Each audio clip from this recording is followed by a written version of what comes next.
फिर उठी आखिर सदा तौहीद की पंजाब से, हिंद को एक मर्दे कामिल ने जगाया ख्वाब से।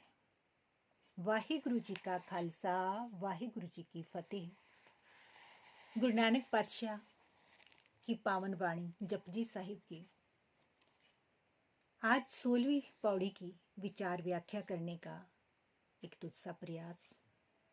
गुरु कृपा करें इस पावन वाणी के गहन अर्थों को समझकर इसके अनुसार ही हमारा जीवन बने, यही अरदास अनुनय विनय करते हुए गुरु पातशाह 16वीं पौड़ी में पावन फरमान करते हैं। पंच परवान पंच प्रधान, पंचे पावे दर गैमान, पंचे सोहे दर राजान, पंचा का गुरु एक ध्यान। जे को कहे करे विचार, करते के करने नाहि सुमार। धूल धर्म दया का पूत, संतोख थाप रख्या जिनसूत।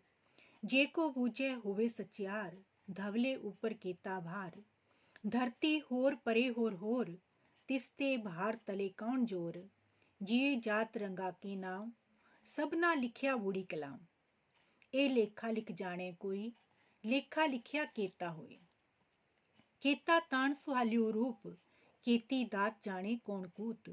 कीता पसाओ एको कुआओ, तिस्ते हुए लख दरियाओ। कुदरत कवन कहाँ विचार, वारिया न जावा एक बार। जो तुद पावे साई पलिकार, तू सदा सलामत निरंकार। कुदरत कवन कहाँ विचार, वारिया न जावा एक बार। जो तुद पावे साई पलिकार, तू सदा सलामत निरंकार। पंच परवान पंच प्रधान, पंचे पावे दर गैमान। कुछ विद्वानों ने पंच शब्द का अर्थ संख्यावाची 5 से लिया है, लेकिन प्रोफेसर साहिब सिंह जी के चिंतनानुसार पंच शब्द उनके लिए प्रयुक्त हुआ है जिनका जिक्र श्री गुरु नानक देव जी ने जपजी साहिब की 8वीं से 15वीं अर्थात पिछली 8 पौड़ियों में किया है, जो श्रवण और मनन के महत्व को दर्शाते हुए उच्चारण की गई है। अतः इस लोक में तथा परलोक में भी पंच ऐसे मनुष्य जिन्होंने नाम श्रवण भी किया और मनन भी किया, उस परिपूर्ण परमात्मा का नाम सुना भी और फिर उसके अनुसार ही जीवन भी बना लिया, वो ही परवान होते हैं। जिन्होंने सुरत को नाम में टिकाया, जिनके अंदर ईश्वर के लिए लगन बन गई, वही इस जगत में पूजनीय है तथा वही पंच सुशोभित होते हैं।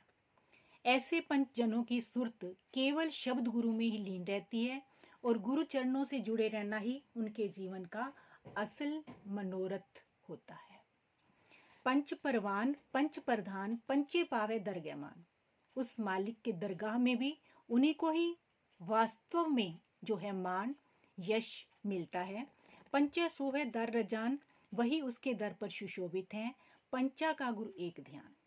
उन पांचों का ऐसे जो परवान हो गए हैं गुरु के दर पर, उस परिपूर्ण परमात्मा की दरगाह पर, उनको ही उनका ही ध्यान, उनकी ही सुरत जो है केवल शब्द में लीन रहती है, अर्थात परमात्मा के चरणों में लीन रहती है। यहाँ पंच शब्द का अर्थ संख्यावाची 5 से नहीं माना जा सकता।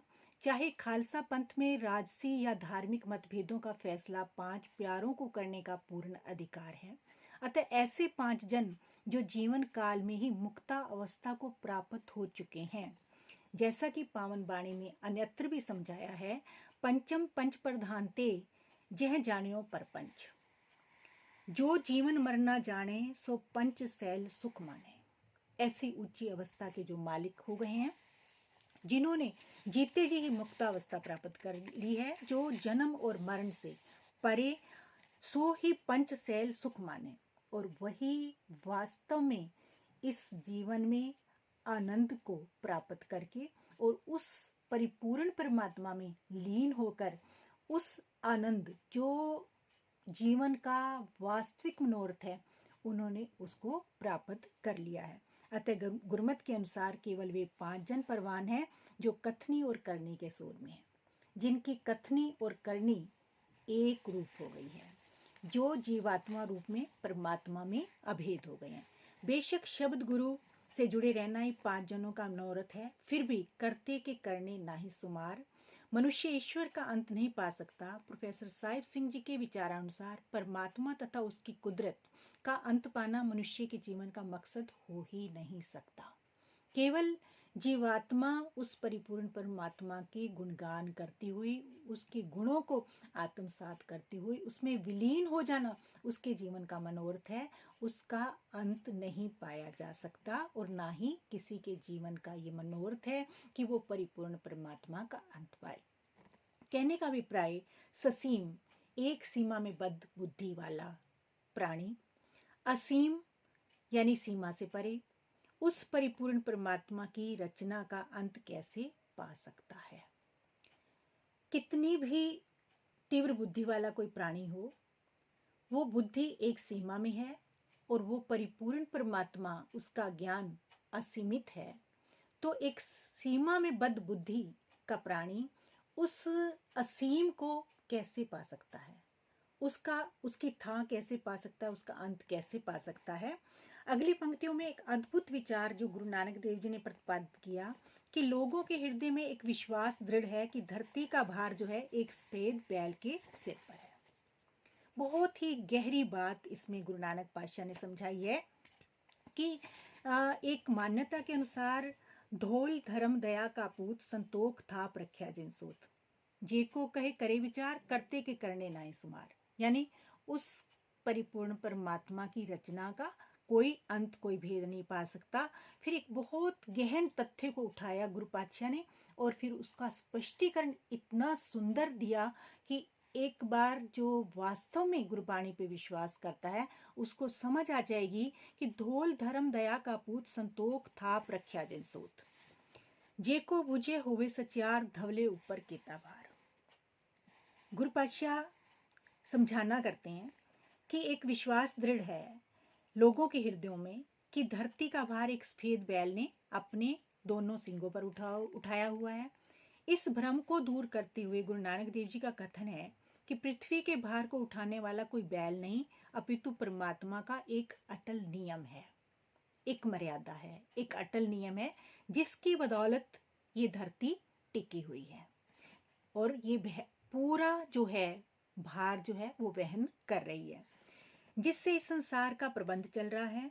यह धर्म रूपी धवल बैल दया का पुत्र है। ये धर्म रूपी सफेद बैल जो है वो दया का पुत्र है, जिसने ईश्वर रूपी सूत्र अनुसार संतोष को टिका के रखा हुआ है।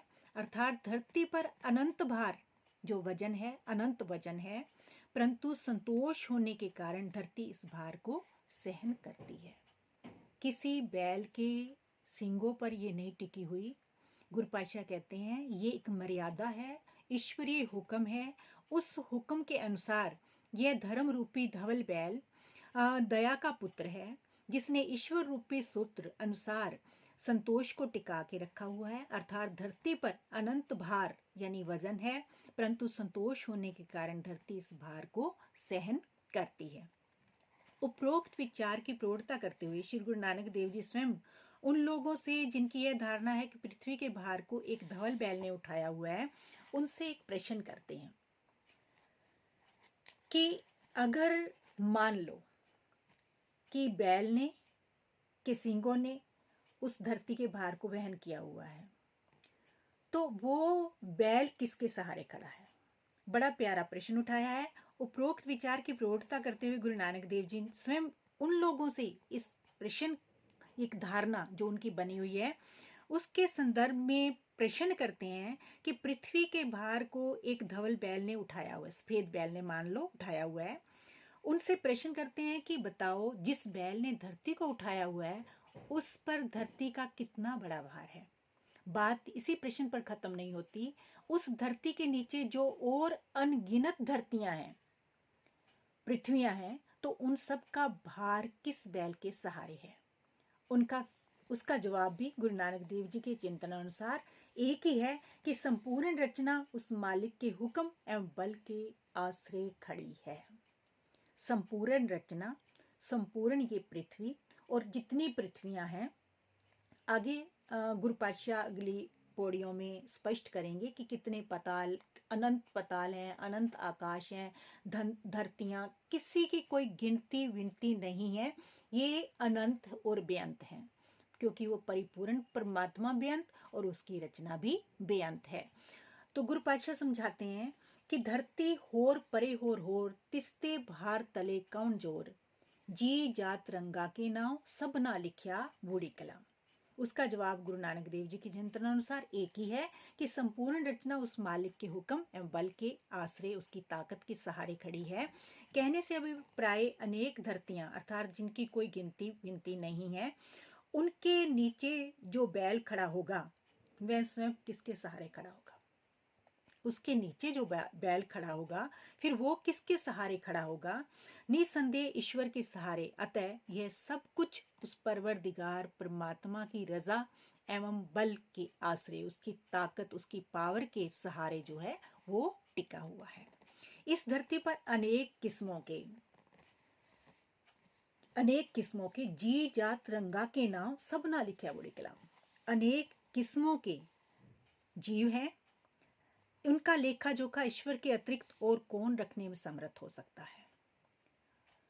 अनेक किस्मों के जीव, अनेक उनकी जातियां, अनेक उनके रंग रूप, इनका लेखा जोखा ईश्वर के अतिरिक्त और कौन रखने में समर्थ हो सकता है? क्योंकि लेखे जोखे से तो यह हिसाब किताब और बढ़ता जाएगा। उसका अंदाजा कौन लगा सकता है? उस परमात्मा में कितनी शक्ति है, कैसा सुंदर स्वरूप है, उसकी रहमतें कितनी बड़ी हैं, उसकी ताकत का अंदाजा कैसे लगाया जा सकता है? उस कर्ता पुरुष के एक वचन कीता पसाओ एको को आओ, तिसते हुए लख दरियाओ।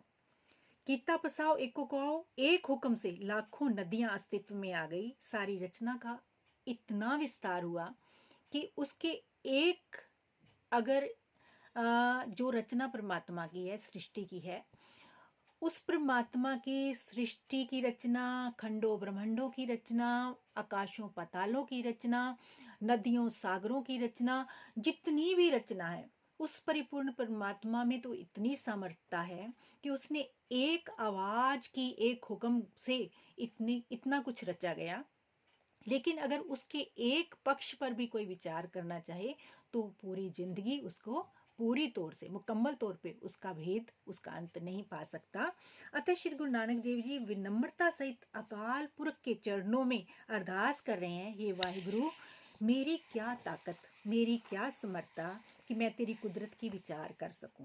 कितना प्यारा, मतलब जो अहंकार के सारे द्वार जो हैं सूक्ष्म स्थूल रूप में सब बंद, उस समय जब गुरु पातशाह कहते हैं मैं तेरी कुदरत की विचार कैसे कर सकूं, हे वाहिगुरु जी, हे काल पुरख, मैं तो तुझ पर एक बार भी कुर्बान होने योग्य भी नहीं हूं। मैं तो तुझ पर एक बार कुर्बान, तेरी इतनी विस्माद रचना को देखकर, हे परिपूर्ण परमात्मा, हे वाहिगुरु जी, मैं तो तुझ पर एक बार कुर्बान होने की भी समर्थता नहीं रखता। तेरा भेद पाना तो बहुत दूर की बात है। ए लेखा लिख जाने कोई, लेखा लिखया केता होए, केता तान सुहाल्यो रूप, केती दात जाने कौन कूत। कौन जान सकता है उसकी दातों को, उसकी बख्शिशों को, उसकी रहमतों को, उसकी रचना को।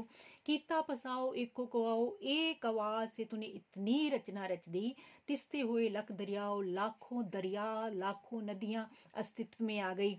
कुदरत कवन कहाँ विचार, तेरी कुदरत का मैं कहाँ तक अंत पाऊं। हे वाहिगुरु जी, हे अकाल पुरख परमात्मा जी, मैं तो आप पर एक बार न्यौछावर होने योग्य भी नहीं हूं। गुरु नानक पातशाह की विनम्रता का कोई सानी नहीं है। गुरु पातशाह कहते हैं मेरी क्या हस्ती, मेरी हस्ती कुछ भी नहीं है। ये निरंकार तू सदैव कायम रहने वाला है। जो तुझे अच्छा लगे वही कर्म अच्छा, अर्थात तेरी रजा में रहना ही श्रेष्ठ है। ईश्वर जो अच्छा लगता है वही भला है। जो तुद भावे साई भलीकार, जो तुम्हें प्रवान है, हे वाहिगुरु जी, जो तुझे प्रवान है, बस वही काम अच्छा है, वही सब कुछ श्रेष्ठ है। क्योंकि बाकी सारी रचना बनती है, बिगड़ती है, केवल तू ही सदैव स्थिर रहने वाला सत्य स्वरूप है, जिसे गुरु पातशाह ने मंगलाचरण में भी स्पष्ट कर दिया, आद सच जुगाद सच है भी सच, नानक होसी भी सच। युगों के प्रारंभ से जब उसकी रचना करने की मौज नहीं बनी थी तब भी वो सत्य स्वरूप था, जिसने ये युगों की रचना कर दी तब भी वो सत्य स्वरूप था, आज वर्तमान में भी वो सत्य स्वरूप है, और आने वाले समय में जब ये सारी सृष्टि को, सारी रचना को समेट लेगा अपने में, तब भी वो सत्य स्वरूप रहेगा। सब कुछ की हस्ती मिट जाएगी लेकिन वो परमात्मा सदा कायम रहेगा। वस्तुतः संसारिक जीवों व पदार्थों के प्रति जितना मोह है उतना ही उस प्रियतम से दूरी है, और जितनी उस निरंकार से दूरी है उतना ही दुख है, क्लेश है, चिंताएं हैं, और संसार से जुड़ाव तथा निरंकार से दुराव के फलस्वरूप द्विधापूर्ण स्थिति में किए गए समस्त कर्म भी जो हैं वो व्यर्थ हैं। जैसा कि गुरबाणी का पावन फरमान है, जारो ऐसी प्रीत कुटुंब संबंधी माया मोह पसारी, जिस अंतर प्रीत राम रस नाही दुविधा कर्म विकारी। वो तो विकार से ग्रस्त होकर, विकारों से ग्रस्त होकर और दुविधा में पड़ा हुआ, भ्रमित हुआ, क्योंकि संशय वाला जो जीवन है, शंका वाला जो जीवन है ना, वो बहुत ही दुखदाई है। जब तक हमारा एक पर मुकम्मल विश्वास नहीं, मन में संशय है, ऐसा होने से ऐसा हो जाएगा, क्या बाणी पढ़ने से क्या चिंताएं मिट सकती हैं, तो अगर इस तरह की शंकाएं हैं तो फिर नहीं मिट सकती। तो अगर विश्वास मुकम्मल है तो सब कुछ संभव है, नहीं तो फिर कुछ भी नहीं है। जिज्ञासु को इस द्विधापूर्ण स्थिति से निकालने हेतु ईश्वर उसे अपने नाम से प्रीत बख्शता है, और यह प्रीत इतनी परिपक्व हो जाती है कि जीव निज स्वरूप में निवास करने लगता है। गुरबाणी सुनत मेरा मन द्रव्या, मन भीना निज घर आवेगो, तह अनहद तुनि बाजे नित बाजे, निजर धार चुआवेगो। इस तरह ईश्वर के चरण कमलों में जुड़ा गुरुदेव की वाणी को हृदय में बसाकर आनंदित होता हुआ जिज्ञासु यही अरदास करता है, राज न चाहूं मुक्त न चाहूं, मन प्रीत चरण कमलारे। इतना विश्वास बन जाता है उसके सामने राज भाग और मुक्ति भी तुच्छ प्रतीत होने लगती है। वो फिर यही बेनती करता है, राज न चाहूं मुक्त न चाहूं, मन प्रीत चरण कमलारे। मेरा मन जो है, मेरी प्रीत जो है, मेरा प्रेम जो है, वो गुरु चरणों से, कमल रूपी चरणों से जो है वो बना रहे। तब मैं मेरी मिट जाती है, जित देखा तो तू वाली अवस्था बन जाती है। तू ही तू की निरंतर अनहद धुन बजती है, उसी का सरूर, उसी की खुमारी और हृदय गा उठता है, जहाँ कोई बेगाना नहीं रह जाता, जहाँ घट घट में ईश्वर के दीदार होते हैं। यही पंच की अवस्था है और वही उसकी दरगाह में परवान है। जैसा कि गुरुबाणी में अन्यत्र भी समझाया है, सबको मीत हम आपन कीना, हम सबना के साजन, दूर परायो मन का बिरहा, तामेल कियो मेरे राजन, बिन स्यो डीठा अमृत उठा, शब्द लगो गुर मीठा, जलथल मैयल सर्व निवासी, नानक रमैया डीठा।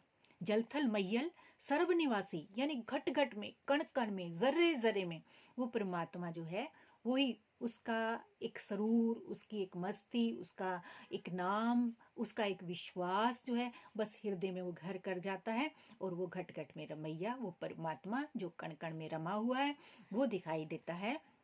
अतः उपयुक्त अवस्था उन्हीं की है जिन्हें गुरु नानक पातशाह ने 16वीं पौड़ी में पंच परवान, पंच प्रधान, पंचे पावे दरगे मान कहकर संबोधित किया है। ऐसे ही गुरुमुखों का इस जगत में आना सफल है, जो इतनी उच्चावस्था को प्राप्त करके भी अपने सतगुरु पर कुर्बान जाते हैं, बलिहार जाते हैं। हम वारिया अपने गुरु को, जिन मेरा हर सज्जन मेलिया सैनी। उन पर बलिहार जाते हैं, कुर्बान जाते हैं। आओ विचार करें, हम भी गुरबाणी को रोज पढ़ते हैं, सुनते हैं। विशेष तौर पर जपजी साहिब का पाठ तो हर एक गुरसिख जो है जो रोज करता है, उसके नित्य जो उसका नियम है वो उसमें नित्य नेम की वाणियों में वो करता है।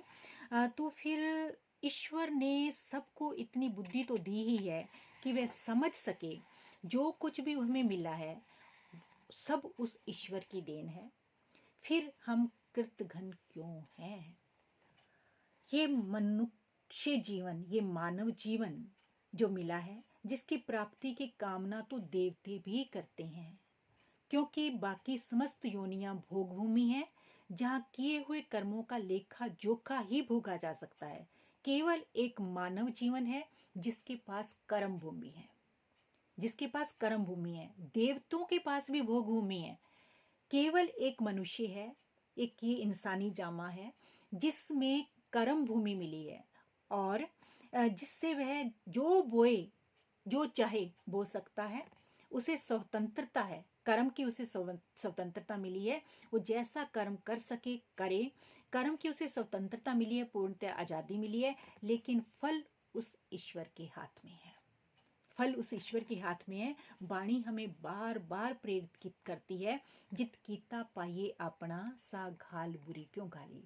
जब अपने ही कर्मों पर सबका फैसला है तो फिर कर्म रूपी बीज बोते हुए हम क्यों नहीं सतर्क रहते, हम गलत बीज क्यों बोते हैं। नीम बोकर कोई आम की अभिलाषा रखे तो ये नामानी बेमानी है, ऐसा मुमकिन नहीं है। ये कुदरत का अटल नियम है और एक इंसान ही है उन नियमों के खिलाफ जाकर सुख की जो चाहत रखता है, जो कि मुमकिन नहीं है। जब अपने कर्मों के अनुसार फल मिलना ही है तो बुरे कर्म क्यों किए जाए।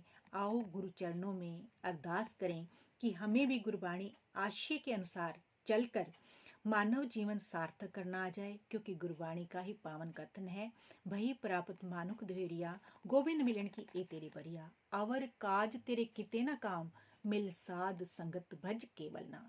केवल उस परिपूर्ण परमात्मा की भक्ति कर ले और नाम जपने का तेरे को यही स्वर्णिम अवसर मिला है, और किसी योनियों में तू परमात्मा का नाम नहीं जप सकता।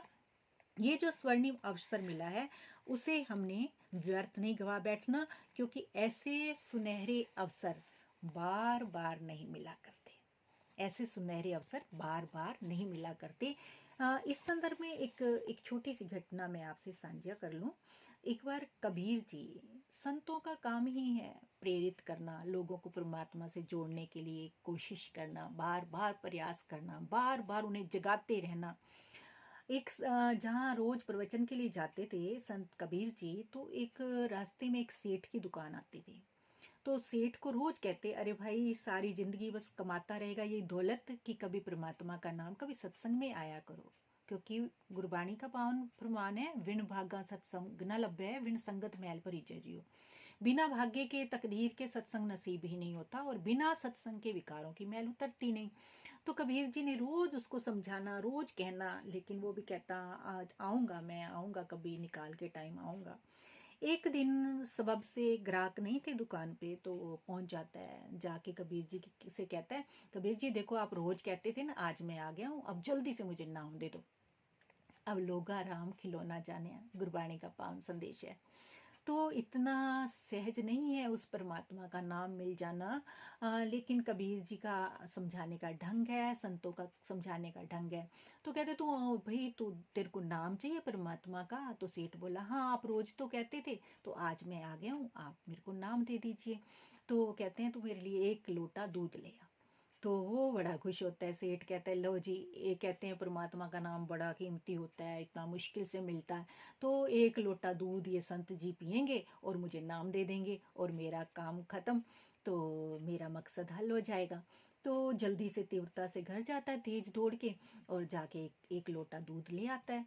और जब आता है तो कबीर जी एक ना बर्तन जिस पे जूठन सी लगी होती है, मैला कुचैला सा बर्तन, वो उसके आगे करते, ले भाई इसमें दूध डाल दे। वो कहता है अरे भाई इसमें दूध कैसे डाल दूं संत जी, ये मेरा दूध ही खराब हो जाएगा। तो कहते हैं क्यों क्यों खराब हो जाएगा। कहते हैं आपका बर्तन ही साफ नहीं है, मैं आप ये दूध अमृत जैसा दूध कैसे डाल दूं, मेरा दूध खराब हो जाएगा। तो कबीर जी मुस्कुरा पड़ते हैं, अरे भाई तेरा 2 टक्कों का दूध खराब हो जाएगा इस मैले बर्तन में डालने से, जूठन वाले बर्तन में डाल, जन्म जन्म की इस मन को मल लागी काला होया सा। कहते जन्म जन्मांतरों की इस मन को विकारों की मैल लगी पड़ी है, वो इतना मैल मलिन हुआ पड़ा है, तो उसमें अमृतमय नाम एकदम से कैसे आ जाएगा। कहने का भाव कि इतना सरल नहीं है कि उस परमात्मा का नाम मिल जाए, क्योंकि सब कुछ हमें याद रहता है, परमात्मा का नाम ही बंदगी तो याद नहीं रहती। तो कहने का भाव कि सेवा करके हृदय रूपी बर्तन को पहले साफ करना है, निर्मल करना है, पवित्र करना है, फिर उस परिपूर्ण परमात्मा का नाम जो है वो हृदय में समा सकेगा। यहाँ एक प्रश्न और भी उठता है, एक जिज्ञासा और भी बनती है, भाई नाम जपने में मन नहीं लगता, रस नहीं आता, आनंद नहीं आता, तो नाम जपने का क्या फ़ायदा। कहते सूझवान जो है वो समझाते हैं, ज्ञानी चिंतक जो है समझाते हैं कि वे जो रस आना है, आनंद आना है, वो तो फल है। हम कर्म तो करें, हम कर्म करें, हम नाम जपें, जपते जपते जपते कभी ऐसी अवस्था भी बन जाएगी, रस भी आएगा, आनंद भी आएगा, ये लोक और परलोक दोनों सफल हो जाएंगे। वाहिगुरु सब पे रहमत करे, गुरु कृपा करे, कोई पावन बाणी का कोई अक्षर हमारे भी हृदय घर में इस तरह से जगह बना ले जिसकी बदौलत ये लोग सुखिए परलोक सुहेले, नानक हर प्रभु आपे मिले दी अवस्था बन सके। किसी भी तरह की कोई गलती, कोई ऐसा शब्द अनजान अल्पज्ञ जीव हैं, कुछ ऐसा निकल जाए, क्योंकि गुरु पातशाह की पावन बाणी अथाह रत्नों का समुद्र है। पता नहीं कब किसके हाथ में कौन सा रतन लग जाए और कब कृपा दृष्टि उसकी हो जाए। और अपने आप तो हम एक शब्द भी बोलने के योग्य नहीं है, और वो चाहे तो गूंगों से भी बुलवा लेता है, बहरों को भी सुना देता है। तो उसकी कृपा दृष्टि, उसकी पात्रता जो है वो बस बन जाए। वाहिगुरु सब पे रहमत करे, बख्शिश करे, कोई किनका प्यार का इस पावन बाणी का हमारे हृदय घरों में इस कदर रस बस जाए, जिसकी बदौलत हमारा ये जीवन जो है, मानव जीवन जो है वो सफल हो सके। किसी भी तरह की कोई भी गलती हो गई हो तो मैं क्षमा प्रार्थी हूँ। फिर अगली पौड़ी 17वीं पौड़ी की विचार व्याख्या करने का फिर प्रयास करेंगे। गुरु कृपा करे और सब पर अपनी कृपा दृष्टि बनाए रखें। यही अरदास, यही भावना के साथ फिर मिलते हैं। वाहिगुरु जी का खालसा, वाहिगुरु जी की फतेह।